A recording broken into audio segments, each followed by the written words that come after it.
Hello Kajal ji, Radhe Radhe. Radhe Radhe sir.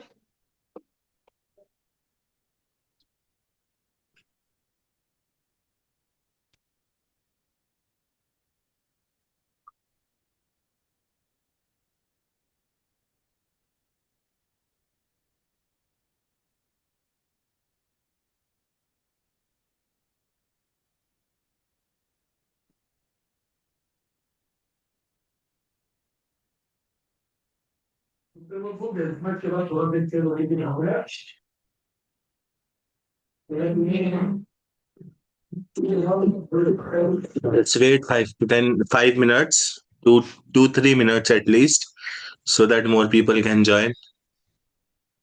और sir.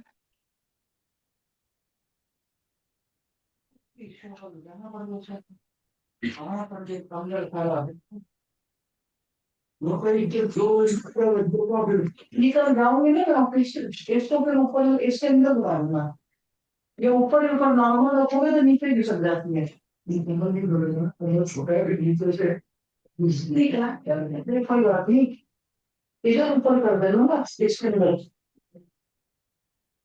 क्योंकि वो कहीं का नीचे पहुंच ही जाएगा कम से कम 4 दिन लगे तो सही खाना वो मैंने सोफा कैसे बना आपका सारा सामान चेक करके अंदर जो वो रखे हैं वो अंदर रखो क्या कहते हैं फोटो वगैरह को रखना है वो भी रखो उनको भी रखो अंदर जाने जगह जगह जगह उनको रखो जगह भी रखो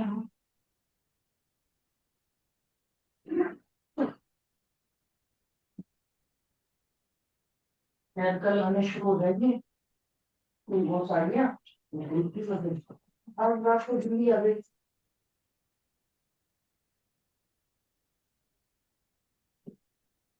उनकी वैसी दिखती थी दिल तो सारी होती Stop. मैं एक मैसेज डाल देता हूँ बस।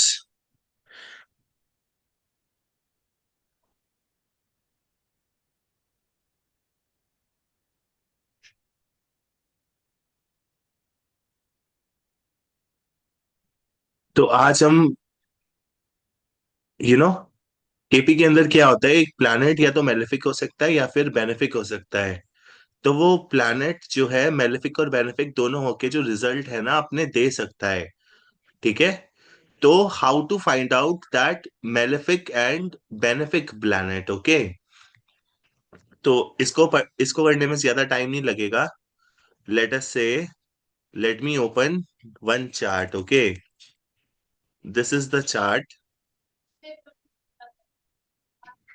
और इसके अंदर कुछ नहीं करना है। जो प्लैनेट सन है, let us take for example sun, तो उसका सबलॉट देखना है सैटर्न। ओके। तो यहाँ पे आके फिल कर देना है। यहाँ पे जो सबलॉर्ड है वो है सैटर्न। और अब देखना है सबलॉर्ड की सिग्निफिकेशन क्या है। सबलॉर्ड की सिग्निफिकेशन से ये मतलब होता है कि सबलॉर्ड जो है कौन से हाउस के अंदर बैठा हुआ है और कौन से राशि का स्वामी तत्व रखता है। ठीक है। तो this thing we have to check. तो इसके ऊपर आएंगे। Now we have to check Saturn. Okay, क्योंकि सन का जो सबलॉर्ड है वो सैटर्न है। ओके, सन का जो सबलॉर्ड है वो सैटर्न है। ओके। तो अब सैटर्न सैटर्न को हमें पर्टिकुलरली देखना है। ठीक है। तो सैटर्न हम यहाँ पे कहाँ बैठा हुआ है। तो अब बताओ सैटर्न कहाँ बैठा हुआ है। You have to tell me Saturn कहाँ पे बैठा हुआ है और उसकी ओनरशिप कौन से हाउसेस की है।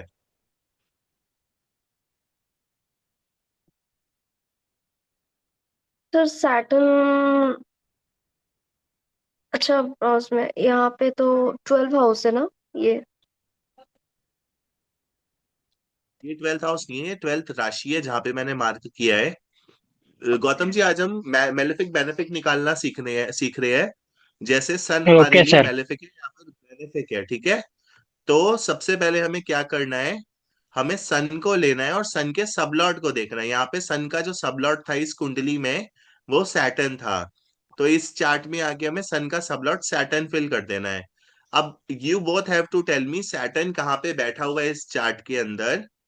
ठीक है, इस चार्ट में सैटर्न कहाँ बैठा हुआ है और सैटर्न जो है कौन सी राशि का स्वामी तत्व रखता है? These two things you have to tell me.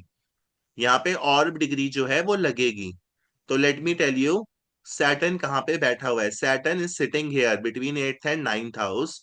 But you have to tell me कि वो 8th हाउस में है या फिर 9th हाउस में है। तो वो कौन से हाउस में है? देखो, सैटर्न की डिग्री है 1 डिग्री 16 मिनट। 9th हाउस जो है वो 7 डिग्री पे शुरू हो रहा है। तो जो सैटर्न की डिग्री होगी उसमें ऑर्ब डिग्री जो है ऐड करेंगे।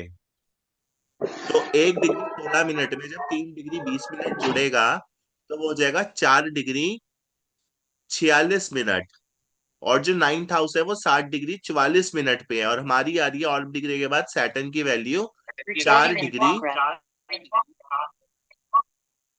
हमारा जो सैटर्न आ रहा है, देखो let me tell you Saturn की ऑर्ब डिग्री कैसे देखेंगे। Let me open this text box. जो सैटर्न है, सैटर्न जो है 8th हाउस में बैठा है या फिर 9th हाउस में बैठा है? देखो 9th हाउस की डिग्री क्या है? 7 डिग्री 44 मिनट्स।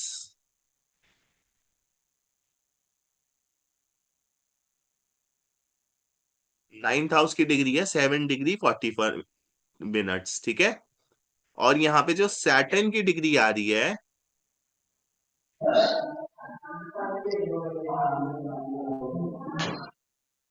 सैटर्न की डिग्री आ रही है 1 डिग्री 16 मिनट।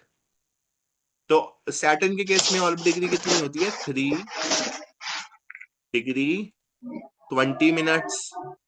तो सैटर्न की डिग्री है 1 डिग्री 16 मिनट। उसमें 3 डिग्री 20 मिनट्स प्लस कर दोगे, what you will get guys? Can you tell me? 4 degree 20 30 46 minutes. You will get this much. But जो 9th हाउस है वो 7 डिग्री पे है। तो जो सैटर्न है, जो सैटर्न है यहाँ पे, वो और डिग्री ऐड करने के बाद 9th हाउस को टच नहीं कर पा रहा। दैट मीन्स और डिग्री ऐड करने के बाद सैटर्न की डिग्री आ रही है 4 डिग्री 46 मिनट और डिग्री ऐड करने के बाद। तो सैटर्न यहाँ पे 8th हाउस के रिजल्ट देगा, वो 9th हाउस के रिजल्ट नहीं देगा, ठीक है। तो Saturn will give the result of the 8th house.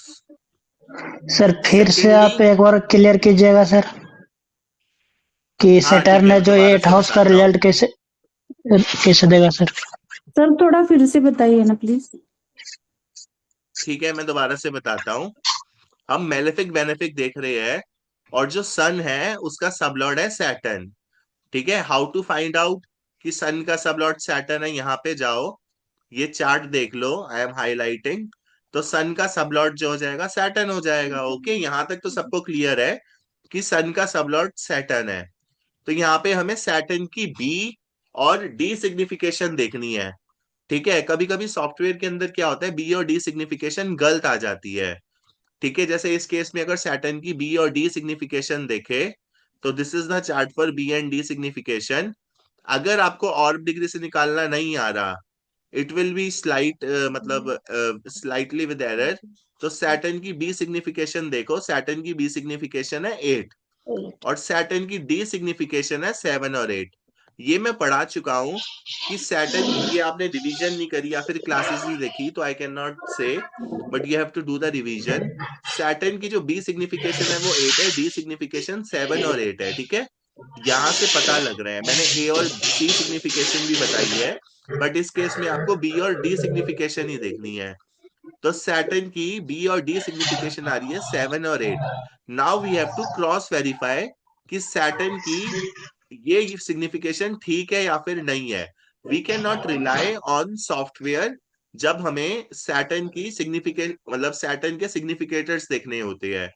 तो ये जो चार्ट है, इस चार्ट के अंदर सैटर्न जो है वो 8th और 9th हाउस के अंदर बैठा हुआ है, 8th और 9th हाउस के बीच में। तो वो 8th हाउस के रिजल्ट देगा या फिर 9th हाउस के रिजल्ट देगा, this is the question. Saturn की डिग्री है 1 डिग्री 16 मिनट, ठीक है। और 9th हाउस है 60 डिग्री 60 डिग्री पे। अगर 1 डिग्री 16 मिनट में 3 डिग्री 20 मिनट ऐड करोगे तो आता है 4 डिग्री 26 मिनट्स। तो आगे के ठीक है, हाउस को ही रेफर करेगा ना। तो वो पीछे के हाउस का रिजल्ट देगा क्योंकि वो 7 डिग्री 44 मिनट्स को टच नहीं कर पा रहा है। It will give the result of the previous house. तो यहाँ पे सैटर्न जो है वो रिजल्ट देगा 8th के। सैटर्न की राशि कौन सी होती है? कैप्रिकॉन और एक्वेरियस। तो सैटर्न की राशि हो गई कैप्रिकॉन और एक्वेरियस। तो obviously you will get 7 and 8 and Saturn is deposited in the 8, तो 7 और 8 इज कमिंग। ठीक है, तो यहाँ पे आएंगे इस रूल बुक पे और यहाँ पे लिख देंगे 7, 8। अब वी हैव टू टेल कि सैटर्न मेलेफिक है या फिर बेनेफिक। तो जो केपी के अंदर एक सिद्धांत होता है इंप्रूविंग भावास का और नॉन इंप्रूविंग भावास का। ठीक है, तो जो इंप्रूविंग भावास होते हैं वो होते हैं 1, 2, 3, 6, 10 और 11। यहाँ पे लिखा भी हुआ है। जो नॉन इंप्रूविंग भावास है वो दिए हुए हैं 4, 5, 7, 8, 9, 12। ये भावास जो होते हैं स्लाइटली बैड रिजल्ट जो है ना पर्सन को देते हैं। तो these houses are non improving bhavas in KP. Any planet placed in the 4th house, 5th house, 7th house, 8th house, 9th house, and 12th house will give a bad result to the native. Any planet that is placed in the 4th house, 5th house, they are not improving bhavas. ठीक है, अब KP इसको non improving भावास क्यों बोलते हैं? Because जो वो थे कृष्णमूर्ति जी उन्होंने ऐसा बोला है। ठीक है, तो यहाँ पे सबसे पहले आता है इंप्रूविंग भावास और नॉन इंप्रूविंग भावास। तो improving bhava I have told you 1, 2, 3, 6, 10, 11। अब कौन कौन से भाव बच गए नॉन इंप्रूविंग में? 4 बच गया, 5 बच गया, 7 बच गया, 8 बच गया, 9 बच गया और 12 बच और गया। तो दीज आर नॉन इंप्रूविंग भावास। हमारा जो सैटर्न है वो हमें दे रहा है, सैटर्न जो है वो हमें दे रहा है 7, 8। Now you have to tell me Saturn non improving bhava के रिजल्ट दे रहा है या फिर इंप्रूविंग भावा के रिजल्ट दे रहा है?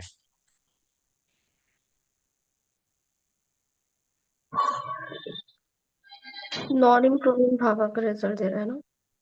Gautam ji, Chanda ji. Non improving non sir. Improving. Yes, तो सैटर्न जो है यहाँ पे नॉन इंप्रूविंग भावा के रिजल्ट दे रहा है, तो इसका मतलब वो क्या हो गया? Malefic.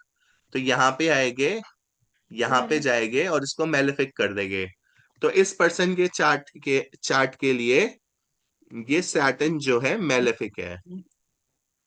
We have to write it down. ठीक है, now we will come to Moon, the second planet. तो मून का सबलॉट देखेंगे सबसे पहले। इसको हम जल्दी जल्दी करेंगे, वी डोंट हैव टू। मैं मतलब क्लासेस को मैं कुछ वैल्यूएबल देना चाहता हूँ, ये बहुत आसान चीजें हैं। मून का सबलॉट फिर से मून सैटर्न का है। लॉर्ड है, सैटर्न मून ही का है मून सबलॉट का फिर सब। से सैटर्न है और सैटर्न जो है हमारे लिए मेलेफिक था, तो यहाँ पे भर देंगे मून का sublord Saturn. Saturn is giving 7, 8। तो here Saturn is malefic. Sir mute कर दीजिए ना, बैकग्राउंड आवाज बहुत है। मेरे घर से तो नहीं आ रही कहीं, मैंने सबको म्यूट कर दिया है। मरकुरी मार्स को देखो यहाँ पे। We have to find out for the Mars, you have to tell me Mars का सबलॉर्ड। मार्स का सबलॉर्ड कौन है यहाँ पे?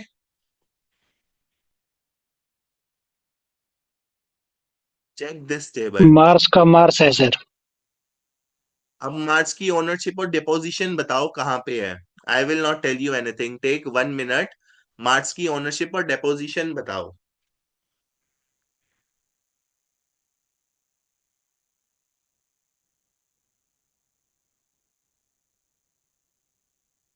मार्स की डिपोजिशन कहाँ पे है? कहाँ पे बैठा हुआ है मार्स? 6 हाउस में 6th सर। हाउस। मार्स की डिपोजिशन 6th हाउस में, आर यू श्योर?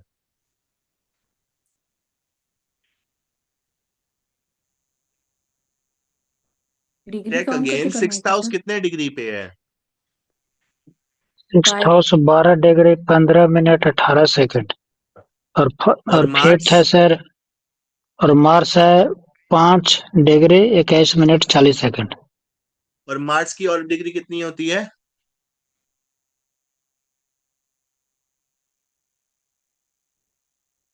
मार्स की ऑर्बिट डिग्री 3 डिग्री 20 मिनट्स और सन की 6 डिग्री 40 मिनट्स होती है। बाकी सब प्लैनेट की जो ऑर्बिट डिग्री होती है वो होती है 3 डिग्री 20 मिनट। सन की होती है 6 degree 40 minutes. Go through the previous recording sessions. I have given you the sessions. आप सेशंस लेते हो बट रिकॉर्डिंग नहीं देखते। यस सर, दिस आप इज बताए थे। डिसअपॉइंटिंग। सर, ये ठीक है, नोट्स गो में थ्रू। ऐसा लिखा है क्या? वो एक्चुअली क्या होता है रिकॉर्डिंग देखने के नोट्स लिए? में नहीं है। बहुत लंबा आई रहता है ना डोंट नो यहाँ रिकॉर्डिंग पे तो। ये ऑर्बिट डिग्री के बारे में मेंशन है या फिर नहीं है, but everything is there. But orbit degree is not tough. Orbit degree तो आप अपने आप ही याद रख सकते हो कि जो ऑर्बिट डिग्री होती है सन की वो होती है 6 डिग्री 40 मिनट्स और बाकी प्लेनेट की जो ऑर्बिट डिग्री होती है वो होती है मतलब 3 3.20। Degree 20 minutes. 3 डिग्री। तो यहाँ पे मार्स है 5 डिग्री पे, ठीक है, और 6th हाउस तो है ट्वेल्थ डिग्री पे। तो जब मार्स के अंदर 3 डिग्री 20 मिनट्स ऐड करेंगे गौतम जी तो कितना आएगा? 8 आएगा सर, 8 डिग्री। 8 degree 41 minutes. 40 जी, 8 डिग्री 41 मिनट, जो और कि उससे सिक्स कम हाउस जो है होगा। 12 डिग्री पे है। तो ये फिफ्थ हाउस में चला जाएगा सर, मार्स तो ये फिफ्थ हाउस में फिफ्थ चला हाउस के जाएगा। रिजल्ट देगा। मार्स की ओनरशिप कौन सी होती है? मार्स की ओनरशिप होती है 10th हाउस की। 10th हाउस और 6th हाउस जो है उसके ओनर है एरिस और स्कॉर्पियो। तो एरिस में 10th हाउस है, स्कॉर्पियो के अंदर 1 और फिफ्थ 8 हाउस होता है। है ना सर, मार्स का 1 और 8 ना। वन राशि है ना, वन राशि और एट्थ राशि। फर्स्ट राशि में 10th हाउस है और एट्थ राशि में 5th हाउस है।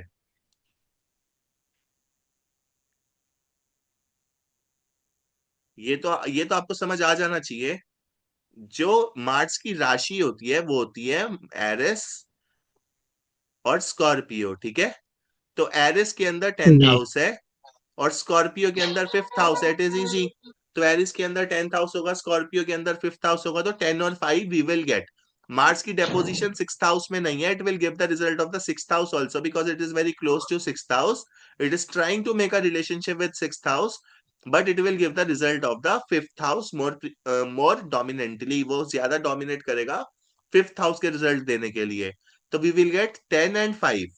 तो हमें कुछ नहीं करना है, अब हमें यहाँ पे आके 10 और 5 फिल कर देना है। मार्स यहाँ पे मार्स के स्टार में था एंड वी आर गेटिंग 10, 5। अब बताओ 10 एक इंप्रूविंग भाव है या नॉन इंप्रूविंग भाव है? 10 है sir improving. 10 is 10th improving, 5 is non improving. Non improving. तो इस केस में मार्स बेनिफिक होगा या फिर मेलेफिक होगा? बेनिफिक हो, बेनिफिक। मेलेफिक होगा सर, बेनिफिक क्योंकि भी होगा नेगेटिव। और मेलेफिक भी होगा। वो अच्छा रिजल्ट भी देगा और बुरा रिजल्ट भी देगा। बट यहाँ पे समझने वाली बात यह है कि Mars in the sublord of Mars giving 10 and 5, 10 is coming by ownership and 5 is coming by deposition. Deposition is very strong. यहाँ पे लिखा भी हुआ है। अब आप बोल सकते हो ये कहाँ लिखा हुआ है? यहाँ पे लिखा हुआ है, ये देखो, ये नीचे लिखा हुआ है particularly a benefic Sun and the Moon in the natural chart in an asset for a native deposition is more important. It goes with every planet, ठीक है। डेपोजिशन जो होती है वो ज्यादा इंपॉर्टेंट होती है। तो डेपोजिशन के हिसाब से मार्स 5 में आ रहा है। This means Mars is malefic. यहाँ पे मैं लिख देता हूं because deposition is more important, ठीक है। सैटर्न भी मेलेफिक था, ये भी मेलेफिक था। यहां तक समझ आ गया होगा। उसके बाद मरकुरी आ जाता है। We have to find out for Mercury. तो यहाँ पे जाते हैं चार्ट के ऊपर। Tell me the sublord of Mercury.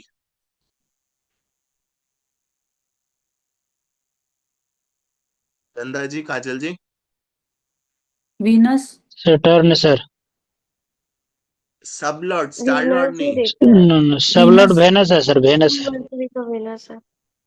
ये कितना आसान है ना केपी सीखना, पर बाकी मोडालिटीज इतनी आसान नहीं है, उनकी ग्रामर बहुत टफ होती है। KP is very easy. KP 10 दिन में आ सकती है, तो इसका है वीनस। अब वीनस की डेपोजिशन और ओनरशिप मेरे को बता दो। वीनस की डिपोजिशन वीनस का 5th हाउस। डिपोजमेंट। वेनस का 5th हाउस से डिपोजिशन होगा सर। हाँ, 5th में होगी। और ओनरशिप 7th। और एंड ओनरशिप इसका 11।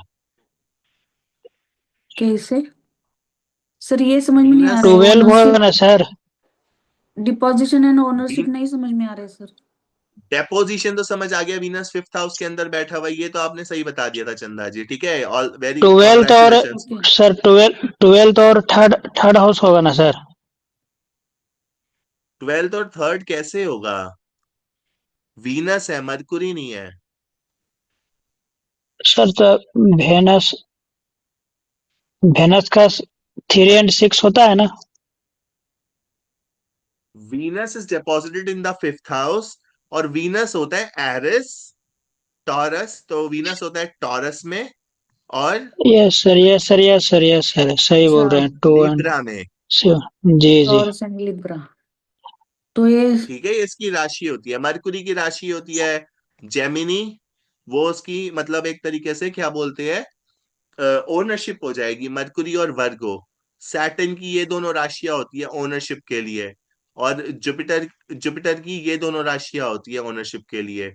अब ये भी आपको याद नहीं हो रहा था, I can not help you because your guys are not practising. I don't know you are busy और वट, बट मैं एक दिन की छुट्टी भी दे रहा हूँ। अगर क्लास की रिकॉर्डिंग 1 घंटा भी देख लो तो भी ये बेसिक्स तो मतलब क्लियर हो जाते। तो यहाँ पे वीनस देखो 5 दे रहा है, 11 दे रहा है, और 4 दे रहा है। ठीक है, 5, 11 and 4, again Venus is malefic, sorry Mercury is malefic. तो मर्कुरी इज गिविंग वीनस, तो it was giving 5 by ownership, और डेपोजिशन से आ रहे थे 4, 11। This means ownership deposition is more important, deposition is 5, Mercury is malefic. अब Jupiter का देख लो, यहां से मैं इसको हटा देता हूं। You have to tell me for, एक सेकेंड, ये हट नहीं रहा। You have to tell me for Jupiter. Jupiter का सबलॉट तो हर कोई देख सकता है, तो चार्ट ही रीड करना है, नो मैथमेटिकल कैलकुलेशंस इन्वॉल्व्ड। तो जुपिटर का सबलॉर्ड है सन। सन की एक ही राशि होती है लियो, और लियो साइन जहां पे 2 लिखा हुआ है वो है। तो सन जो है सेकेंड हाउस की डेपोजिशन से रिजल्ट देगा। बट सन की ओनरशिप कौन से हाउस में आ रही है?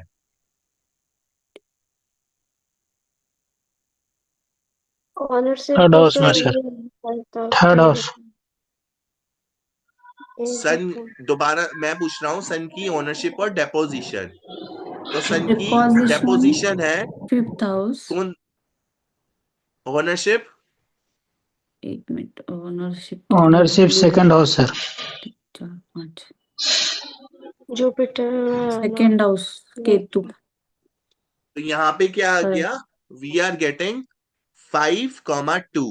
अगर समझ नहीं आ रहा गाइस, तो ये ओनरशिप डेपोजिशन बहुत आसान होती है। Go to this planet signification table. यहाँ पे सन की बी सिग्निफिकेशन है 5, डी सिग्निफिकेशन है 2। मैंने मार्क कर दिया है, सन की बी और डी सिग्निफिकेशन देख लो। सन की बी सिग्निफिकेशन है यहाँ पे 5, और डी सिग्निफिकेशन है 2। तो वी आर गेटिंग 5, 2। और बी। 5 is a non-improving भावार्थ फॉर जुपिटर, इट इज सन। यहाँ पे 5 मिल रहा है हमको, और ब्रैकेट में लिख देता हूं 2। This means Jupiter is also malefic. अब वीनस का आपको खुद बताना है। हेयर इज, मैं बस सबलॉट दिखा दूंगा। वीनस का सबलॉट यहां से देख लो, वीनस का सबलॉट है मून। यहां तक तो समझ आ गया। Now you have to tell me Moon कौन से हाउस में बैठा है और उसकी ओनरशिप कौन सी है। ये तो बहुत आसान है। लियो और कैंसर के अंदर मून की ओनरशिप होती है, तो 1 इज कमिंग। एंड मून की हम्म, डेपोजिशन बताओ, मून इस टाइम पे कौन से हाउस में बैठा हुआ है? थर्ड हाउस में। थर्ड। तो 3 and 1 third. Is coming. Venus, Venus का है मून, और यहाँ पे आ रहा है 3 ब्रैकेट में 1। This means Venus is benefic for the native. अब सैटर्न की बात करते हैं। You have to tell me Saturn का सबलॉर्ड क्या है। तो सैटर्न का सबलॉर्ड मार्स है। We know Mars is malefic, मतलब Saturn is malefic now. Saturn, Mars जो है नॉन इम्प्रूविंग भावास दे रहा है, तो सैटर्न का is Mars, and Mars is giving 10,5, मैंने ऊपर भी लिखा हुआ है। This means Saturn is malefic. Look at the condition, the chart is showing struggle for the person. अब राहु का बताना है, ठीक है। राहु और केतु का साथ में ही देख लेते हैं, it is not that tough. Rahu 8 दे रहा है। राहु का सबलॉर्ड देखना है हमें पहले तो। राहु का सबलॉर्ड राहु है, केतु का सबलॉर्ड वीनस है। तो Venus was, we have to check out for Venus, but Venus is malefic. But Rahu Rahu ही दे रहा है, Rahu is in the 8th house, okay. तो ये कुंडली खोली, और ये रहा राहु, पर्टिकुलरली ये है राहु यहाँ पे। Rahu is in the 8th house, it is very clear. Rahu is in the sub of Rahu giving 8th house, and 8th house is the non improving bhava. तो यहाँ पे राहु पे जाते हैं। Rahu is in the sub of Rahu, that is giving only 8. 8 is malefic. Ketu is giving Venus. Ketu is giving Venus, okay? Kajal ji, you have to tell me the signification of Venus by looking into the chart. Venus की signification बताओ।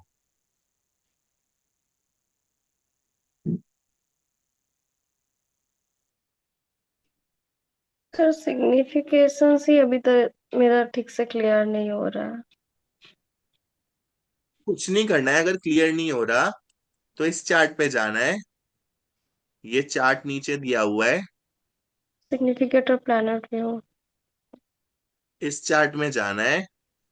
Venus की B signification 5 है, D signification 4,11 है, ठीक है। तो वो 4th और 11th राशि, 4th हाउस जो है जिस राशि में होगा, और 11th हाउस जो राशि होगी वो होगी टॉरस और लिब्रा। वीनस की पर्टिकुलरली 2 राशि होती है, टॉरस और लिब्रा। टॉरस और लिब्रा में 4 और 11th हाउस आ रहे हैं, उसकी ओनरशिप 5th हाउस के अंदर आ रही है, ठीक है। तो जब वीनस की ओनरशिप 5th हाउस के अंदर आ रही है, तो 4,11 इज कमिंग। 5 हमारे पास डेपोजिशन से आ रहा है यहाँ पे।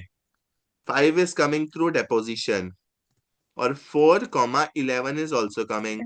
This means Ketu will also do malefic to the native.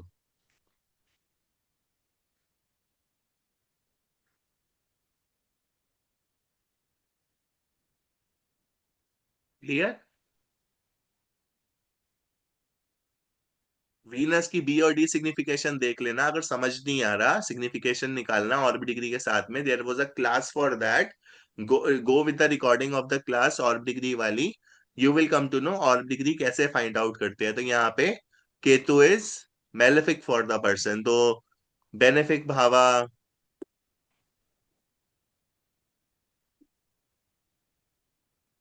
Sir वो B this and is, D signification का लॉन्ग फॉर्म क्या है? मैंने आपको सिग्निफिकेशन तो अभी, पूरा याद करना पड़ेगा ना मैं, सर, बैठ के। देखो मैं आपको दोबारा से बता देता हूँ। बी सिग्निफिकेशन जो होती है वो होती है प्लैनेट की डेपोजिशन, अच्छा। और डी सिग्निफिकेशन जो होती है वो होती है प्लैनेट की ओनरशिप। लेट अस से प्लैनेट है सन, ठीक है। सन की डेपोजिशन आ रही है 5, और सन की ओनरशिप होती है लियो के अंदर, ठीक हम्म। है। और लियो जो है वो है 6th हाउस में। सॉरी, लियो सिक्स, लियो के अंदर है सिक्स्थ हाउस। तो सन की डेपोजिशन हो गई फिफ्थ हाउस, क्योंकि वो फिफ्थ हाउस के अंदर बैठा हुआ है।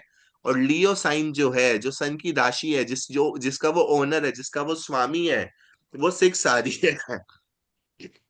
तो हियर यू गॉट इट, 5,6। तो five five is a non improving bhava. तो सन जिसका भी सबलॉर्ड बनेगा, सन जिस भी प्लेनेट का सबलॉर्ड बनेगा,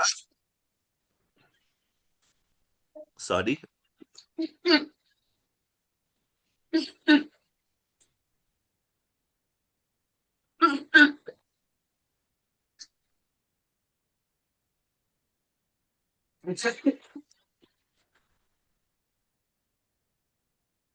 तो सन जिसका भी सबलॉर्ड बनेगा, उसके लिए वो प्लैनेट को मेलेफिक कर देगा, because five is not by improving बाबा। Like this we have to find out. इसके ऊपर पूरी क्लास हुई थी। तो if you will go again to the basics and we will revise, it will be not good, क्योंकि हमें आगे बढ़ना है। और बहुत सारे टॉपिक्स रहते हैं, जैसे मैरिज मैच मेकिंग और prediction template, we have to find out, okay. तो here we come to know these are the malefic planet for the native.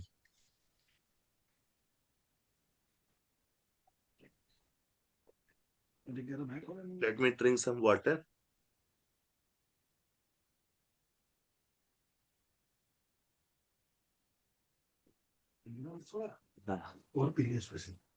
Now, the next, let us look into yours chart. अब आपका chart खोलते हैं, ठीक है। Tell me किसका chart खोलो। Sir मैं एक दे दूं काजल जी। फुल चार्ट के लिए? हाँ, आप दो। एक ही मिनट।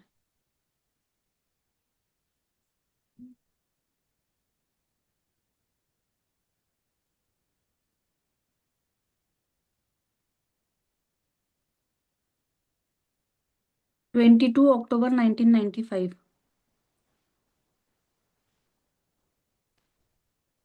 22 अक्टूबर। 1995। Yes. This is the chart, okay. और हाँ, टाइम 2:51 PM। 2:51 PM। हाँ। Place will be Pune. No no, 40 गांव। 40 गांव, ये महाराष्ट्र। कहाँ पे है? महाराष्ट्र। मिल जाए बस। हाँ मिलेगा सर, 40 गांव। 40। 40 Yes. गांव। हाँ आ गया। So we have to find out which planets are doing good to the native, which planets are doing bad to the native. Okay. तो हम ऐसे ही फाइंड आउट करते हैं। अब सिंपल है, सन का सबलॉर्ड है वीनस, ठीक है। सन का सब लोड है वीनस बस, की ओके। बी और डी देखो, 9 आ रहा है और 4,9 आ रहा है। This mean sun is malefic. Sun 8। Sun की 8 और 7 दिख रहा है ना सर, नीचे।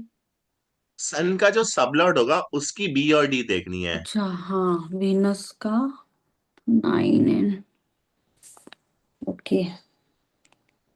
4,9 एंड 9, 1, 2, 3, 6, 10, 11, ये होते हैं बेनिफिक। तो यहाँ पे 9 आने का मतलब this is a malefic for the child. Sun is malefic for the child, not a very good start. अब मून का देखो, मून का आ रहा है मार्स। अब मार्स की बी और डी सिग्निफिकेशन देख लो। Mars is giving 9, 3,10, again moon is malefic. Malefic. Sun and moon are malefic. Mother and father मतलब are struggling for this native. इसका टाइम, डेट ऑफ बर्थ क्या था? 1995, 31। तो basically it will add struggles to their parents life, ठीक है। Hmm. Mars जो है Saturn में है। काजल जी, सैटर्न मार्स की, मार्स केतु के सब में है, सॉरी, मार्स केतु के सब में है, ठीक है। Check the sublord of the planet. Now you have to tell me Mars Ketu की सिग्निफिकेशन। केतु 2 दे रहा है। 2। तो ये तो काजल जी, तू दे रही है। केतु 2 दे रहा है, तो जो मार्स होगा बेनिफिक होगा या फिर मेलेफिक होगा? सर मैलेफिक ही Improving होगा। bhavas are 1, 2, 3, 6, 10, 11. मेरे को 2 is मैलेफिक na ही लगा। improving bhava, 2 is coming, तो Mars is benefic. अच्छा।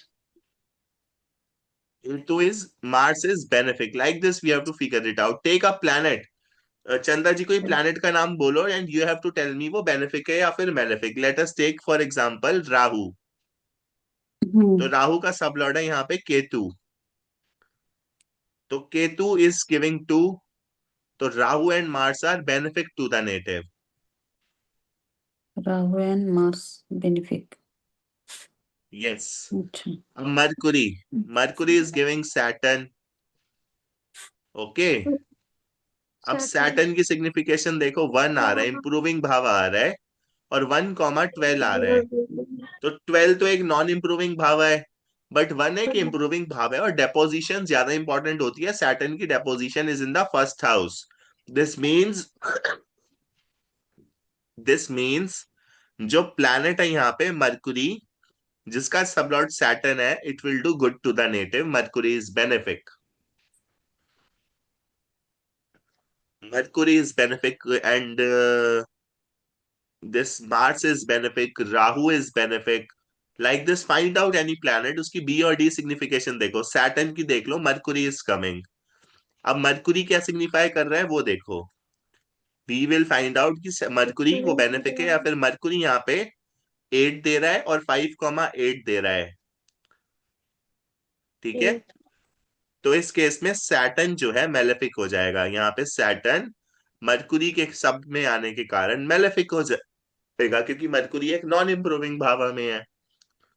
Now you have to tell me कि जुपिटर जिसका सबलॉर्ड वीनस है, वो बेनिफिक है या फिर मेलेफिक है. जुपिटर जिसका सबलॉर्ड वीनस है, वो बेनिफिक है या फिर मेलेफिक है.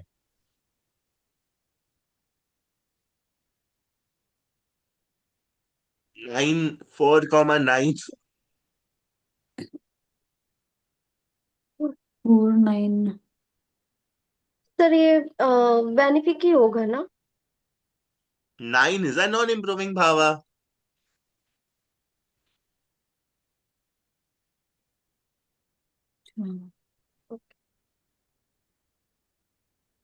ये मेलेफिक हो गया। बेनिफिक नहीं हो गया, मेलेफिक हो गया जुपिटर मेरे ख्याल से यहाँ पे ना, क्योंकि वीनस उसके सब में है, और वीनस इज गिविंग दिस. जो इंप्रूविंग भावास होते हैं, I have told you, improving bhavas जो होते हैं वो होते हैं 1,2,3,6,10,11. These are the improving bhavas for a native. Other bhavas are not improving bhavas, those are non improving bhavas. ठीक है. इसके अंदर अगर कोई प्लैनेट बैठेगा या इस इन हाउसेस की ओनरशिप किसी प्लैनेट ने ले ली, इट विल डू गुड. जैसे ये तो सिंपल है, 1, 2, 3 तक तो काउंटिंग याद हो ही जाती है. 3 का डबल कर लो 6, एंड देन रिमेंबर 10 and 11. 1, 2, 3, 6, 10, 11.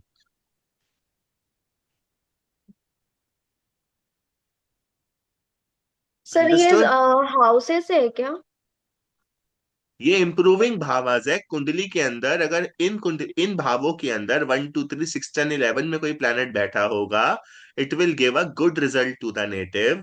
अगर कोई प्लैनेट इन दूसरे भावों में बैठा होगा, जैसे 4, 5, 7, 8, 9, 12, ये जो बाकी के 6 हाउसेज है, अगर उसमें बैठा होगा, तो those are non improving bhavas. The result will not come favourable to the native. Sir लेकिन अगर हाउस के अकॉर्डिंग कहा जाए तो कहते हैं कि 6 हाउस भी कुछ खास नहीं होता। But 6 house is particularly for job, income, a source of income. 2 and 6 is for income. 3 is for mental inclination. Any person who is showing good mental inclination or using his intelligence can grow with money. 10 is for profession, and 11 for fulfillment. These two houses are considered good in KP astrology. You have to remember these improving houses. बस ये improving houses याद कर लो. B और the signification देखो, अगर वो improving houses के अंदर आ रहा है, then we will say that it is benefic, अगर वो नहीं आ रहा तो वो मेलेफिक है। जैसे केतु केतु के सब में है, टेल मी केतु केतु के सब में है, तो केतु तो 2 दे रहा है यहाँ पे पर्टिकुलरली, केतु इज गिविंग 2। ठीक है, जो केतु है यहाँ पे 2 दे रहा है, Ketu is giving 2। This means Ketu जो है बेनिफिक हो जाएगा, तो 50-50 हो गया इस पर्सन के लिए। यहाँ पे लिखा हुआ है ना, के केतु वीनस के सब में है, सॉरी, केतु वीनस के सब में है यहाँ पे, मैंने मार्क किया है यहाँ पे, केतु वीनस के सब में है, तो Venus is malefic, Venus is sitting in the non improving भावा, this means Ketu is malefic. Like this, we have to predict benefic and malefic in KP astrology. No one will teach you benefic and malefic. They extend the number of classes and try to रट्टे मरवाने की कोशिश करते हैं, but मैंने आपको रट्टा नहीं मरवाया। I have given you the right methodology. जो मेथड्स है याद करने के, फॉर्मूलाज के, मैंने वो फॉर्मूलाज आपको याद करवाए हैं, ठीक है, भावित भावम का प्रिंसिपल सिखा के। तो यहाँ पे 9 और 4,9 आ रहा है, Ketu is also malefic to the person, तो मत it will not do any good to the person, है ना। तो like this we have to find out benefic and malefic for a और नेटिव। सर ठीक है, हाँ सपोज जी। मर्क्यूरी बेनिफिक है इस पर्सन के लिए hmm. And Venus is malefic, but he is hmm. Into business of Venus, like towel जो होते हैं ना, वो उस पे एम्ब्रॉयडरी करके वो देते हैं, उसमें है मतलब टी शर्ट बना के उस पे एम्ब्रॉयडरीज, टॉवल बना के उसमें एम्ब्रॉयडरीज करके देते हैं, नेम वगैरह वो। तो ओके, मर्क्यूरी तो बिजनेस के लिए सपोज अच्छा बोल रहे हो, तो वीनस तो मेलिफिक है, तो फिर कैसे होगा, मतलब कैसे इसका रिजल्ट जुपिटर के निकालेंगे? सब lords. see, okay. when we have to predict, we have to locate the whole chart. In this case, Venus जो है वो जुपिटर के सब के अंदर आ रहा है, ठीक है, हाँ। जो वीनस है वो जुपिटर के सब के अंदर आ रहा है, तो Jupiter will also give the result of Venus. तो यहाँ पे ये रेमेडी बन जाती है कि अगर वो अपने से बड़े बुजुर्गों के साथ अच्छा व्यवहार करेगा, तो he will certainly get some gains. अगर वो अच्छे से कम्युनिकेट करेगा उन लोगों के साथ में, या फिर उनको थोड़ा कम खर्चा दे देगा, तो it is a remedy that it will do certain gains to the person. क्योंकि वीनस जो है वो जुपिटर के सब के अंदर है, ओके। तो यहाँ पे वीनस जो है जुपिटर के सब में आके, जुपिटर तो वीनस को अगर मेलेफिक बना रहे हैं, यहाँ पे जुपिटर की सिग्निफिकेशन देख लेते हैं, let me see. Jupiter Jupiter Jupiter Jupiter Jupiter Jupiter Jupiter is in the Jupiter is in the 10th house, ठीक है। तो hmm. Venus is particularly benefic to the person, 2,11. So this person will do good in business. Slowly and gradually he will grow according to Dasha and Antardasha, but he will do good in business क्योंकि Venus Jupiter के sub में है, sorry Jupiter Venus के sub में है, और वो 10, 2,11 दे रहा है। All are improving bhavas, 1 2 3 is simple, 6 is for job profession, 10 and 11 are coming. तो 10, 11 sir like this you have to remember.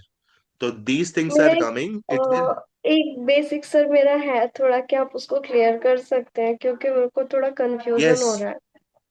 Yes, ask me. अ, ऐसे कहते हैं कि 6 हाउस, अगर आप कह रहे हो कि इनकम का आता है, बट जहाँ तक मैंने 1 साइडेड पढ़ रखा है, तो वहां पे कहते हैं कि 6 हाउस लोन का है और सडन हेल्थ का भी आ जाता है। यस, सी, तो सर 6 हाउस कैसे ले? 6, 8, 12, दीज आर हाँ। नॉन, दीज आर द भावास जिनको मेरे ख्याल से वैदिक के अंदर त्रिक स्थान बोलते हैं। तो इन 3 घरों के अंदर अगर कोई भी प्लैनेट बैठा होगा, तो it will certainly not do good to the person. But what you have to understand that 6, 8, 12, इसमें जो 6th हाउस है is consider for income, 8th house is consider for death, and 12th house is consider for custody और solitary confinement, मतलब custody में चला जाएगा या solitary confinement में चला जाएगा, it is like of jail. तो according to Krishnamurti KP ji sir. ने, हाँ, जो कृष्ण मूर्ति जी है, उन्होंने 6th हाउस को एक इंप्रूविंग भावा बताया है। दिस मीन्स कि 6th हाउस की रेमेडी करके 6th हाउस को सुधारा जा सकता है। पर जो बाकी के हाउसेस है, उनकी रेमेडीज जो होती है इतनी ज्यादा फ्रूटफुल नहीं होती है। तो 6th हाउस की रेमेडी करके इनकम के सोर्स को सुधारा जा सकता है। फॉर एग्जाम्पल, एक पर्सन जो है स्मोकिंग करता है, ठीक है, और वो अपने वर्क प्लेस में ही स्मोकिंग करता है, ठीक है। तो what I wanted to tell you, उसका एक रेमेडी दे सकते हैं, hold a pen in your hand and start the writing work, ठीक है। Grow your knowledge, Jupiter will enhance. तो अगर जुपिटर बढ़ेगा तो राहु के इफेक्ट्स जो होंगे वो कम हो जाएंगे। तो जब जुपिटर बढ़ेगा और राहु के इफेक्ट्स कम हो जाएंगे, तो सर्टेनली उसकी इनकम भी ग्रो हो जाएगी, क्योंकि वो स्मोकिंग नहीं करेगा और कस्टमर्स आएंगे। Like this we have to see the 7th house also, कि 7th हाउस उसके लिए क्या क्या प्लान करके बैठा है। जो बिजनेस का हाउस है 7th हाउस, ठीक है, 7th हाउस को भी इंप्रूव करना इतना आसान नहीं होता है, ठीक है। बट जो 6th हाउस होता है, इट इज पर्टिकुलरली इंप्रूविंग भावा। This come into studies of Krishnamurti ji, कि 6th हाउस को इंप्रूव किया जा सकता है। That's why he said 6th house is a improving भावा। 1 2 3 6 10 और 11, 1 इज इंप्रूविंग भावा। अगर पर्सन अपने ऊपर काम करे तो he can still improve himself. If he work on his income, 2 and 6 is for income, 2 and 6, 1 2 and 3 is coming for intelligence. These bhavas can relocate a person from one place to the another. So these are particularly improving bhavas. This thing you have to remember. Okay. So these are improving bhavas. So 21 34 हो गए हैं. We have studied the improving bhavas and the non-improving bhava, malefic and benefic, significators, and how to locate a sublord of a planet. So this is in the study of Krishnamurti ji that 6th house can be improved. Income can be improved because it has direct relationship with the second house. It can be improved. But 8th house and 12th house, he has उन्होंने 8th और 12th को particularly non improving भावास की category में लिखा रखा है। 11th house can also be improved. 11th house कैसे improved हो सकता है? जैसे डेथ आनी है ना, तो पर्टिकुलरली उसी पर्सन को आनी है। 8th is for death, पर 11th house is for fulfillment. Fulfilment किसी और से भी हो सकती है। he can get some external source for his fulfillment. तो it is a improving भावा, क्योंकि एक एक्सटर्नल सोर्स उसके लिए एक्ट कर सकता है। बट अगर मैरिज की बात करें तो marriage is particularly of the person, तो वो नॉन इम्प्रूविंग भावा है। क्योंकि मैरिज अगर पर्सन की हो गई, ही कैन नॉट गो और travel to the another side of the world, and if he is doing so he will be in trouble. अगर वो कहीं और ट्रेवल करेगा, लव अफेयर्स में पड़ेगा, या फिर कुछ और करेगा, सेंशुअल होगा किसी और के साथ में, ही will be in trouble. So like this, जो 6 और 8 और 12 है, वो त्रिस्थान जो है पर्टिकुलरली, इन स्थानों में 6th हाउस को रखा गया एज अ इंप्रूविंग भावा, क्योंकि वो इनकम से लोकेटेड होती है। बट 8 और 12 इज फॉर नॉन इंप्रूविंग भावा, ठीक है। 4th हाउस की रेमेडी नहीं हो सकती, बिकॉज 4th हाउस में एक डायरेक्ट रिलेशनशिप बनता है मदर के साथ में। 5th हाउस में चाइल्ड के साथ में, उसको इम्प्रूव नहीं किया जा सकता। If a person 5th houses, मतलब उसमें सैटर्न बैठ गया, तो सर्टेनली सैटर्न के बैठने के कारण 5th हाउस जो है वो कहीं ना कहीं मेलेफिक, यू अंडरस्टैंड दैट, वो मतलब मेलेफिक रिजल्ट्स देगा। नो मैटर वो बेनिफिक है या फिर मेलेफिक, बट 1st हाउस में जुपिटर और 5th हाउस में सैटर्न तो इम्पोर्टेंसी का भी कारण बन जाता है, ठीक है। It results to various problems.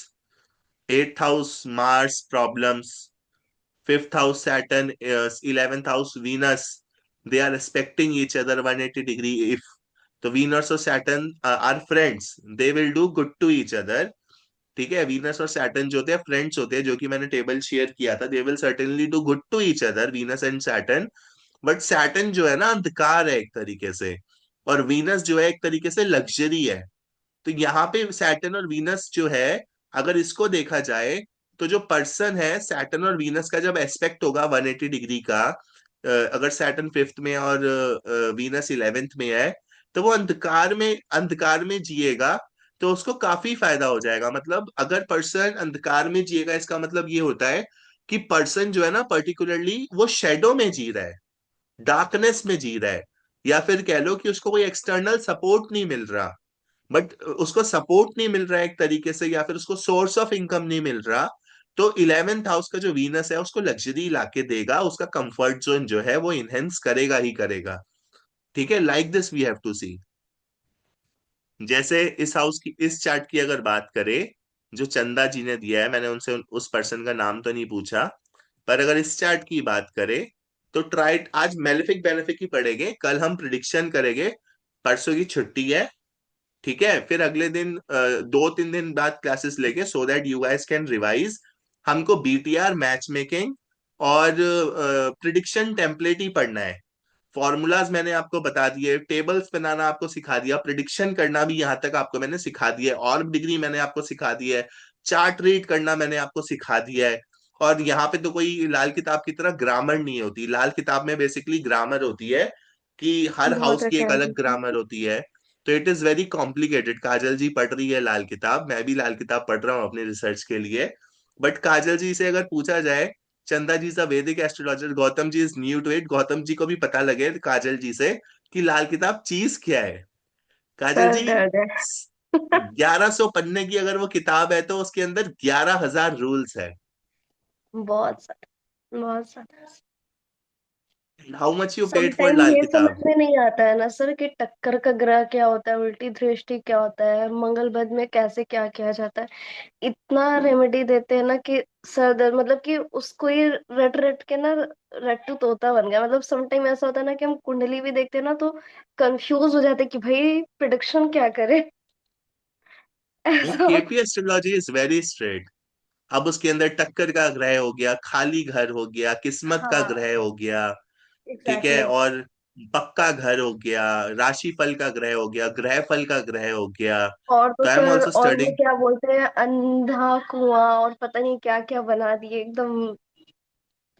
मतलब सर, सच बताया तो ग्रहों का कॉम्बिनेशन जो हम लोग कहते हैं ना वैदिक में, कम से कम कहते हैं कि ग्रहों का कॉम्बिनेशन है तो बहुत अच्छा है। लाल किताब में तो अच्छे ग्रह का कॉम्बिनेशन को भी नेगेटिव बना के दिखाते हैं। सन और मरकरी पर को वैदिक में कह देंगे ना कि बुध हम्म, आदित्य योग है, लेकिन सन और मरकरी का लाल किताब में मार्स क्रिएट कर देता है। एंड देन फिर आपको ये नेगेटिव इफेक्ट होगा, वो नेगेटिव, मतलब कि भाई खुश रहो, केपी वगैरह पढ़ रहे हो, खुश रहो, कुंडली में मत जाना। एक्चुअली पता है, लाल किताब का कोर्स 1 लाख रुपए का है, और लोग अगर 5,000 रुपए, 6,000 रुपए आपसे ले रहे हैं, और लोग लाल किताब के 300-300 रुपए भी ले रहे हैं, बट लाल किताब कोई सही से सिखाता नहीं है। 51,000 रुपए से कम तो लाल किताब कोई सिखाएगा ही नहीं। कोई पहुंचा हुआ होना चाहिए जिसको ग्रामर पूरी याद हो। अब जैसे लाल किताब की अगर बात करें, I am not very found to Lal Kitab, but जैसे यहाँ पे मून जो है इसका 8th हाउस के अंदर है, ठीक है, मून सॉरी 7th हाउस के अंदर है according to KP chart. It will give the it, no no, it is in the 8th house, क्योंकि वो 11 डिग्री पे है मून, 8th हाउस 13 पे है, 11 और 3 14 होते हैं, तो it is in the 8th house. तो वो मून के 8th हाउस के भी रूल्स बना देते हैं। But KP is not like that. KP is straight and KP is simple, क्योंकि इसकी बेसिकली जो चीजें आई है वो वैदिक से आई है। लाल किताब में दृष्टि भी पर्टिकुलरली अलग होती है। If you are going to study Lal Kitab, this means you are going to give your another 3 to 4 months. But KP, you can start predicting from the 7th day or 8th day. If you're practicing, if you are practicing, you can predict. यहाँ पे predict करने का बहुत आसान तरीका होता है। जैसे मून जो है 8th हाउस के अंदर बैठा हुआ है, तो यहाँ पे मून जो है, मून के स्टार में है, ठीक है। मैं इसको नीचे करता हूँ थोड़ा सा, आई विल शो यू। मैं भी बताया रिसर्च कर रहा हूँ लाल किताब के ऊपर, but I am not able to find a good source. Kajal ji, आपके पास लाल किताब के नोट्स है क्या? सब दे देंगे सर, क्या चाहिए, रिसर्च ले लीजिएगा। Please give me the notes of Lal Kitab, चलिए, if you can give me. एक बात बोलेंगे, कि भाई वैदिक पढ़ लो, बहुत मजा आएगा।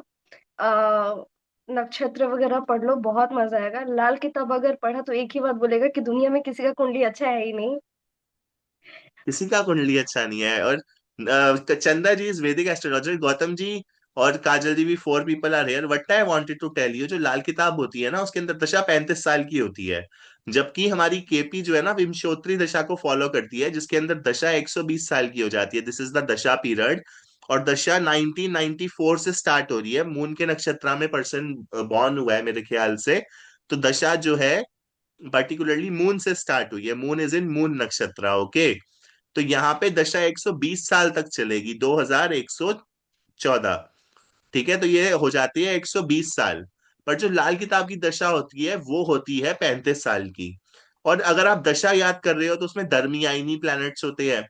अब दरमियानी प्लैनेट्स तो ठीक है, बट लाल किताब तब कंफ्यूजिंग हो जाती है जब लाल किताब के अंदर you come to know that you will not able to you know gap it in your mind, अपने दिमाग में डाल नहीं पाओगे इस बात को जो मैं बताने जा रहा हूँ। उसमें कहा जाता है जो मरकुरी होता है ना, वो 16 साल में बहुत बलवान बना देता है। फिर वो 32 साल में बलवान बना देता है, 16-16 के गैप में, उसकी ग्रामर है। तो अगर 32वें साल में लाल किताब की दशा के हिसाब से शनि की दशा चल रही है, तो वो शनि की दशा नहीं कहलाएगी।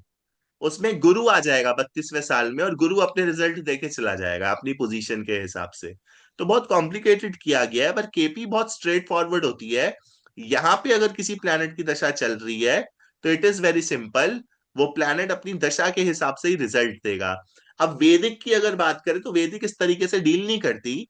पर जैसे मैंने यहाँ पे कहा कि मून की दशा इस वक्त 2004 तक जो थी, वो मून की दशा इस पर्सन की चली है। Moon is malefic. तो सर्टेनली एक तरीके से जब इसकी ग्रोथ हो रही होगी, तो ग्रोथ में मतलब सर्टेन बैरियर्स जो है ना इस पर्सन ने फेस करे होंगे। अपनी बी सिग्निफिकेशन में मून 7 दे रहा है, डी सिग्निफिकेशन में 6 दे रहा है। इसका मतलब मून जो है, माँ जो है, एक तरीके से शादी को नगेट मना करेगी। It is very simple to predict using KP astrology, क्योंकि हमारे पास सब लॉर्ड होता है, स्टार लॉर्ड होता है। हमें डिविजनल चार्ट्स नहीं देखने या लाल किताब की ग्रामर याद नहीं करनी। टेबल के अंदर सब लॉर्ड सब कुछ बता देता है, नक्षत्र के कुछ फंडामेंटल समझने होते हैं। So this is the power of KP astrology, that you can grow your self from the very first day. तुम पहले दिन से ही अपने आप को ग्रो कर सकते हो। But Lal Kitab is not doing that, KP Vedic astrology is not doing that. ठीक है। And another thing I wanted to tell you, जो केपी होती है उसके अंदर रेमेडीज नहीं होती।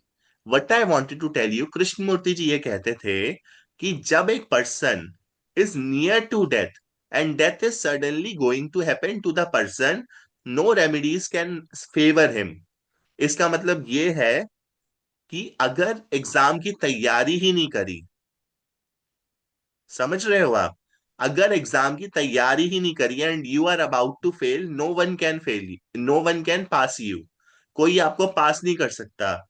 अब आप एग्जाम की तैयारी नहीं करोगे और रेमेडीज करते रहोगे और ये सोचोगे आप पास हो जाओगे, तो you are not going to pass the examination. ठीक है। वैदिक के अंदर जो होते हैं मंत्राज होते हैं पर्टिकुलरली, तो they are counted as remedies. But इस टाइम पे हम मंत्राज नहीं कर सकते, हमारा इतना बिजी शेड्यूल है, और मंत्रास के लिए अपने आप को साफ सुथरा रखना पड़ता है। But Lal Kitab is basically based on टोटकाज। ठीक है। जैसे सिंपल सी रेमेडी है, अगर हमें अपनी सिगरेट छोड़नी है तो हम एक पेन रख लेंगे अपने पास में। ठीक है। और पेन पेन का कलर भी डिसाइड कर सकते हैं। जैसे मरकुरी मरकुरी जैसे लेटस से मून का कलर होता है वाइट, और Venus is milky white in Lal Kitab. तो it is a milky white planet, it will give you luxuries. ठीक है। अगर आप लाल किताब सीखना चाहते हो तो एक चीज तो मैं आपको बता दूं, दिस इज नॉट अ लाल किताब क्लास, बट अगर आप लाल किताब सीखना चाहते हो तो एक चीज तो मैं आपको बता देता हूं। अगर आपको अपनी साइकोलॉजी डेवलप करनी है तो लाल किताब जरूर सीखना। लाल किताब आपकी साइकोलॉजी को इतने अच्छे से डेवलप कर देगा, इतने अच्छे से डेवलप कर देगा, इतनी रिसर्च हुई है लाल किताब के ऊपर जितनी केपी के ऊपर भी नहीं हुई। ठीक है। वो आपकी साइकोलॉजी को इतने अच्छे से डेवलप कर देगा कि अगर आप साइकोलॉजी की डिग्री लेने जाओगे तो वो घर पे आके देखे। This is the difference between KP astrology, वैदिक एंड लाल किताब। केपी से प्रिडिक्शंस बहुत अच्छी आती है। अगर आप स्टॉक मार्केट प्रिडिक्ट करना चाहते हो तो यू कैन प्रिडिक्ट। जैसे इस पर्सन के केस में अगर स्टॉक मार्केट देखनी है तो हमें फिफ्थ हाउस पर्टिकुलरली देखना है, ठीक है। तो फिफ्थ हाउस मरकुरी के साइन में है, ठीक है। फिफ्थ हाउस यहाँ पे मरकुरी के साइन में, ये वाला जो साइन है, ये जो साइन है पर्टिकुलरली जिसको मैं बार बार हाईलाइट कर रहा हूँ, ये मरकुरी का साइन है। तो इसके अंदर मरकुरी की पोजीशन देख लो। मरकुरी हस्ता के अंदर बैठा हुआ है। It means person is investing in some kind of compounding और शेयर्स और बैंक, ठीक है। He is investing for his future, he for his entertainment, he is investing small small pennies. कितनी आसानी से आपने इसको बता दिया। पर लाल किताब के अंदर इतने रूल्स होते हैं और वैदिक के अंदर इतने योगास होते हैं that you will be not able to predict without memorising the yogas. Like sir this we have to शादी सी। का कैसे बताया आपने इसका? स्टॉक मार्केट का बताया था मैंने। नहीं नहीं, स्टॉक अ, मार्केट का ठीक है, शादी का इससे पहले बताया था। शादी का मैंने ऐसे बताया था, हम्म। बच्चे का जब जन्म हुआ था ना तो मून की दशा चल रही थी, राइट। ठीक है। तो मून मून इज तो मैलिफिक। बच्चे की जब दशा चल रही थी तो मून की दशा चल रही थी। यू नो कि मून यहाँ पे मेलेफिक था। ऊपर से मून राइट। 7 दे रहा है, 7 दे रहा है तो ठीक है, मैरिज दे रहा है मून। माँ के सपोर्ट से शादी हो सकती है। But it is also giving a 6, it is also negating marriage. He is attach to the mother without. हम किसी रूल्स के बिना या किसी योगा के बिना सिर्फ इस सिग्निफिकेटर टेबल से बता सकते हैं that the person was attached to mother. अगर मून की दशा में इसकी शादी होती तो पर्टिकुलरली इसका इसका सेपरेशन हो गया होता, ठीक है। Now let us predict about marriage of this person. I am telling you the advance topic. Gautam ji समझ आ रहा है आपको? सर यहाँ पे 6 क्यों आ रहा है अपने सर। इम्प्रूविंग भावाज है ना, तो 6 के लिए अपने मैलिफिक क्यों लिया यहाँ पे? 1 नेगेटिंग। 6 10 जो होते हैं पर्टिकुलरली फॉर डाइवोर्स होते हैं। अच्छा, सिक्स हाउस इसीलिए। जो है सेवेंथ हाउस को negate करता है ना, इट इज अ इम्प्रूविंग भावा but it will negate the seventh house. Right, क्योंकि फ्रूटफुल तो नहीं दिख रही है शादी, मतलब की नहीं है, लेकिन वैदिक के हिसाब से तो नहीं दिख रही है बिल्कुल भी। जैसे पर्टिकुलरली 2029 तक इसकी राहु की दशा चलेगी, हम महादशा को देखेंगे and Kajal ji is going to predict about महादशा, Gautam ji is going to predict, ठीक है, and Chanda ji will listen. I will also listen, okay, we two people will listen. तो इसमें राहु की महादशा चल रही है, ठीक है। तो इस टाइम पे इसने शादी नहीं करी तो राहु के टाइम पे ही कैन थिंक कि मैं शादी कर लूं। तो अब यहाँ पे हमें पर्टिकुलरली क्या देखना है? हमें देखना है सेवेंथ हाउस को। सेवेंथ हाउस का स्टार्ट जो है वो केतु है और जो सबलॉर्ड है मार्स है, ठीक है। मार्स हमें पर्टिकुलरली क्या दे रहा है? वन। मार्स हमें 1,12 दे रहा है, 1 दे रहा है, 9 दे रहा है और 3,10 दे रहा है। दिस मीन्स शादी इज सर्टेनली, शादी के लिए पर्सन सर्टेनली अनफिट है बाय फॉर्च्यून, क्योंकि 9 आ रहा है, 9 आ रहा है, this person can still get married. But ये शादी के लिए अनफिट है क्योंकि 3,10 आ रहा है। अगर 3,10 आ जाएगा this means the person is unfit for marriage because 10 is for divorce, 12 is for divorce. 1 दो बार ही आ रहा है, ए सिग्निफिकेशन में भी 1 आ रहा है, सी सिग्निफिकेशन में भी 1 आ रहा है। तो शादी के इवेंट्स पर्टिकुलरली इसकी लाइफ में नहीं होने चाहिए। अगर शादी के इवेंट्स हुए तो डाइवोर्स के भी इवेंट्स पर्टिकुलरली होंगे। नाउ लेट अस सी केतु। सर केतु को 10 अगर कैसे देखेंगे, डिवोर्स के लिए देखते हैं? 10 क्यों देखते हैं because person? 11th house is for fulfilment और 10th हाउस जो है नगेट करेगा मैरिज को। Negate. Oh, okay. These are the basic rules I have taught you. तो ये रूल्स बहुत आसान होते हैं, मैं आपको सब कुछ पढ़ा चुका हूँ, प्रोफेशन, इनकम, ये सारी चीजें मैंने आपको पढ़ा दी है, रूल बुक भी दे दी है। तो particularly 10th house will negate, this means certain troubles in marriage. How Lal Kitab is good, Kajal ji knows it very well. Lal Kitab यहाँ पे क्या कर देगी ना, एक चीज तो अच्छी कर देगी कि ये जो पर्सन है ना, एक चीज सर्टेनली कर लेगा, वो ये है अपनी प्रोफेशनल लाइफ को अच्छा कर लेगा इस टाइम पे, क्योंकि 10 आ रहा है, 9 आ रहा है। बट यहाँ पे अगर 10 को देखेंगे तो 9 भी आ रहा है मार्च में। तो भी अगर आ रहा है ना शादी सर, होगी, 3 भी आता है तो 3 भी आता है तो इंसान अपना करियर बहुत करेज के साथ अच्छा कर लेता है, यस, अकॉर्डिंग टू लाल किताब। अभी लेकिन यस। बहुत स्ट्रगल चल रहा है सर, उसका बिजनेस ठीक से नहीं चल रहा है, तो बिजनेस का जो ये तो है ना। राहु का महादशा है ना, हाँ। राहु के अकॉर्डिंग काम करना पड़ेगा इनको, उसमें भी लाल किताब के अपने रूल है। बता तो देंगे, कर लेगा अपना बिजनेस सक्सेस ये। शादी अच्छी नहीं चलेगी अगर करेगा तो। देखो, अगर 100% शादी अच्छी नहीं चलेगी राहु के पीरियड में, लाल किताब भी कुछ यही बोलेगी। पर यहाँ पे हम कैसे कह सकते हैं 10 आ रहा है, 1 आ रहा है, 12 आ रहा है, गौतम जी 10, 1 और 12 शादी के लिए अच्छे नहीं होते। ठीक है। 9 इज मतलब इसको अब शादी मिल ही नहीं रही इस टाइम पे। ठीक है। राहु की दशा के अंदर मार्स पर्टिकुलरली उसके इवेंट्स डिसाइड करेगा, या फिर केतु उसके इवेंट्स डिसाइड करेगा, क्योंकि राहु का सबलॉर्ड केतु है और सेवेंथ हाउस का सबलॉर्ड मार्स है। तो पर्टिकुलरली हमें मार्स और केतु को देखना है। अब केतु को देख लेते हैं। देखो, बिजनेस तो इसका अच्छा चल नहीं रहा, स्ट्रगल कर रहा है, but according to Lal certainly he Kitab can sir, do good. इसमें पता है क्या करेगा, मंगलबत भी कर देगा, फिर बोलेगा कि बिजनेस मंगलबत के वजह से खराब हो रहा है, शादी भी इसकी टिकेगी नहीं, खराब हो जाएगा, डाइवोर्स हो जाएगा, बहुत तरह का रोल कर देगा इसमें। यस। लाल किताब के हिसाब से कोई भी कुंडली अच्छी नहीं होती गाइस। सर, वैदिक फिर भी कुंडली को अच्छा कह देता है। सर लाल किताब हाँ में जी टेंथ चंदा हाउस जी। में, टेंथ हाउस में जुपिटर बैठा है ना, तो वो एक्चुअल में बैंड बजा देगा। नास्तिक है पर्सन एक्चुअल में। ओ, 10th हाउस का जुपिटर अच्छा नहीं होता क्या? 11 और 12 का तो अच्छा होता है, but 10th is not sir the house of वैदिक जुपिटर। वैदिक के अकॉर्डिंग भी बोले तो 10 नंबर मकर राशि में भी जुपिटर अच्छा नहीं होता, नीच का होता है। और अकॉर्डिंग टू लाल किताब 10 नंबर हाउस में अच्छा नहीं होता है, क्योंकि 10 नंबर मकर का हाउस है, शनि का, और शनि का यस। जुपिटर में अच्छा नहीं होता। जो 10th हाउस होता है ना, पर्टिकुलरली सैटर्न का होता है। ठीक है। तो 10th हाउस जो सैटर्न का हाउस है, सैटर्न जो है ना अंधकार होता है। जुपिटर और सैटर्न एक तरीके से एनिमीज रहते हैं। ठीक है। जुपिटर और Saturn they don't do good to each other. ठीक है। तो जुपिटर एक तरीके से सैटर्न को अपना एनिमी समझता है, वीनस को भी अपना एनिमी समझता है एक तरीके से, मार्स को अपना फ्रेंड समझता है। तो 10th house is particularly associated with Saturn, उसका राशि स्वामी है सैटर्न। ठीक है। तो certainly it is not doing good. But यहाँ पे एक बार ये राशि देख लेते हैं बिफोर प्रिडिक्टिंग कि 10th हाउस की राशि कौन सी है। जैसे 10th कौन सी राशि में आ रहा है, 10th जो है यहाँ पे कौन सी राशि के अंदर आ रहा है?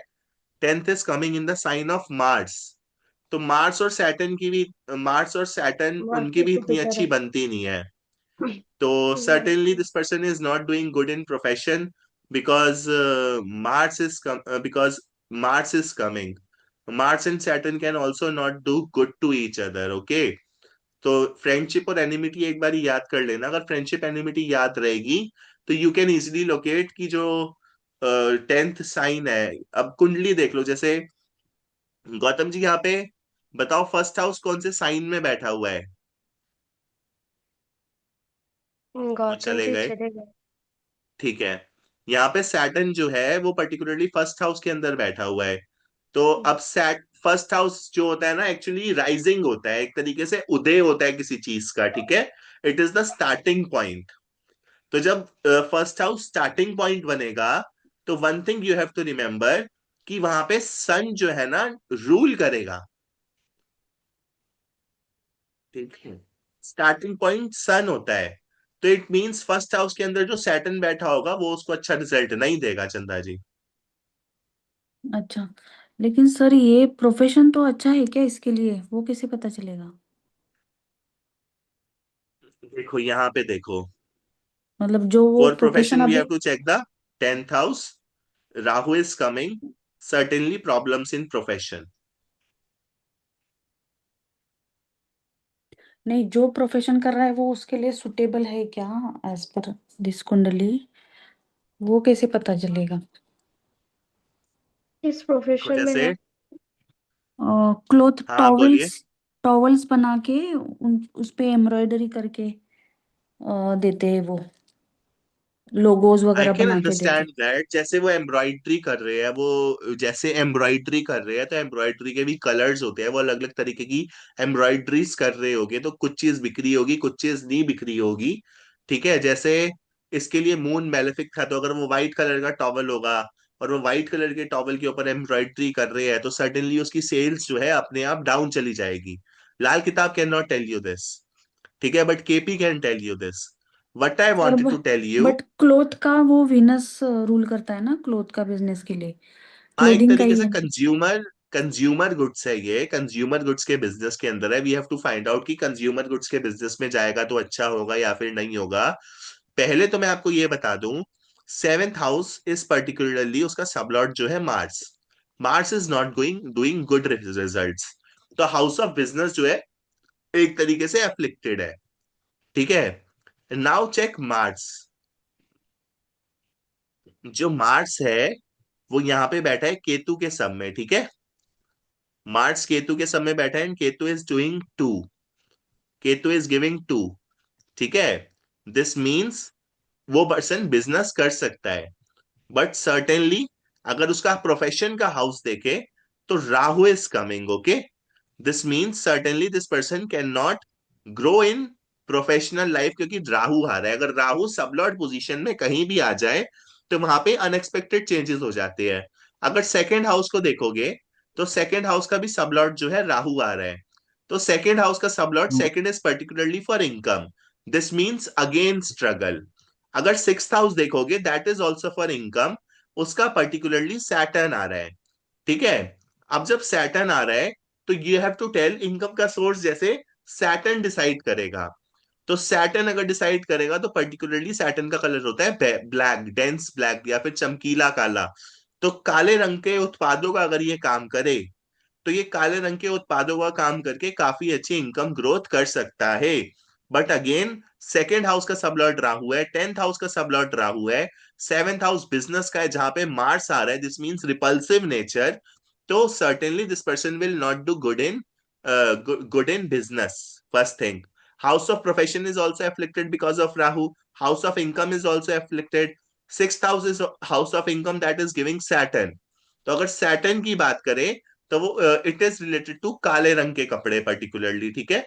तो अगर वो काले रंग के टॉवल पे एम्ब्रॉयडरी करके बेचे जो कि इतनी चलेगी नहीं, क्योंकि ऐसी एम्ब्रॉयडरी ये सब चीजें उन्हीं लोगों को पसंद आती है जो मतलब एक साइड में अपनी लाइफ के डार्क साइड को देख चुके हैं, ठीक है।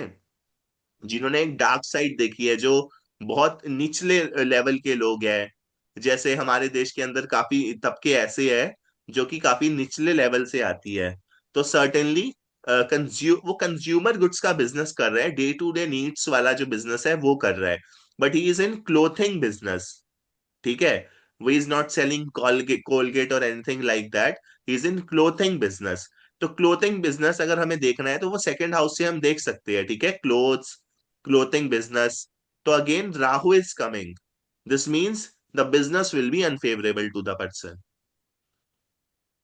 सर ये बंदा अच्छी जॉब में था, फाइनेंस में था, अकाउंटिंग फाइनेंस, वो जॉब छोड़ के बिजनेस के चक्कर में पड़ गया है।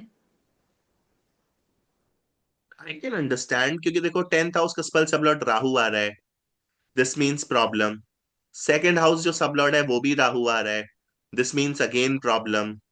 एंड फिफ्थ हाउस का spell sublord is Rahu, fourth house का spell sublord is Rahu, this means mother के साथ एक अच्छे रिलेशनशिप बनाने के बाद भी एक अच्छा फेज जो है लाइफ का वो एंटर नहीं कर पाया by the blessings of mother.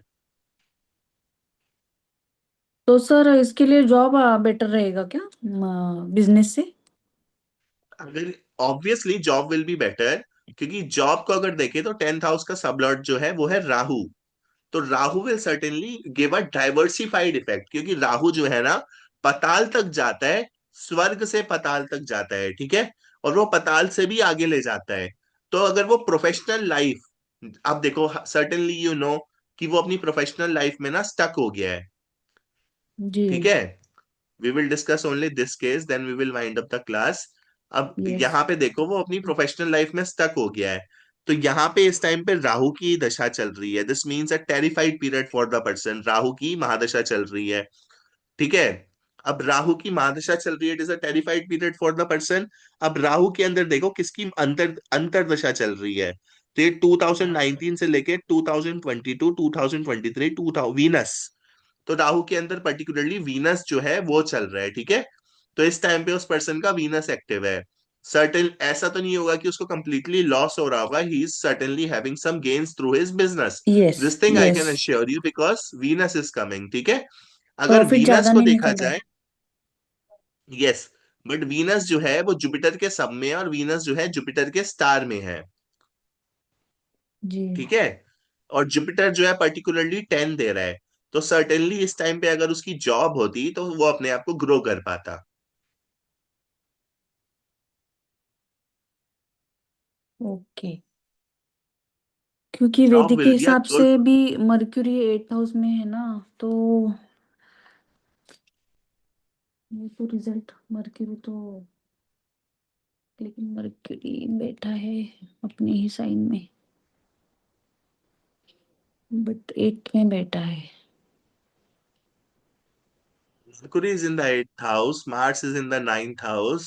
Slight problems, क्योंकि मरकुरी और मार्स एक दूसरे को एनिमी बनाते हैं, ठीक है। मतलब जी मरकुरी और Mars they are not good to each other, ठीक है। तो 8th house Mercury and 9th house Mars they will try to टक्कर। मतलब to they will not balance each other ना, 212 मरकुरी से एंड वो हो मार्स। रहा है ना। There will be a collision between them, वो एक हाउस आगे पीछे बैठ के 30 डिग्री के एस्पेक्ट से एक दूसरे को देखेंगे, और एक दूसरे के साथ कोलाइड करेंगे। तो जी it will be malefic for the person, because Mars and Mercury don't give good results. Mars जो है वो मरकुरी को अपना एनिमी समझता है, और मेरे ख्याल से जो मरकुरी है वो मार्स के लिए, I think he is neutral. तो Mars and Mercury they will do good and bad. तो मार्स एंड मरकुरी का कॉम्बिनेशन 8th और 9th हाउस के अंदर अच्छा नहीं बनेगा, क्योंकि वो 30 डिग्री के एस्पेक्ट में, दैट इज अ वेरी मतलब क्लोज रिलेशनशिप के अंदर आ रहे हैं, ठीक है। तो एक बारी जी एस्पेक्ट्स चेक कर लेते हैं यहाँ पे। Let me check out aspects for aspect table for you. ये एस्पेक्ट टेबल है।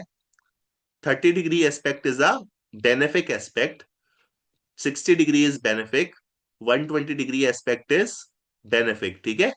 But you have to understand, Mars and Mercury are not good friends.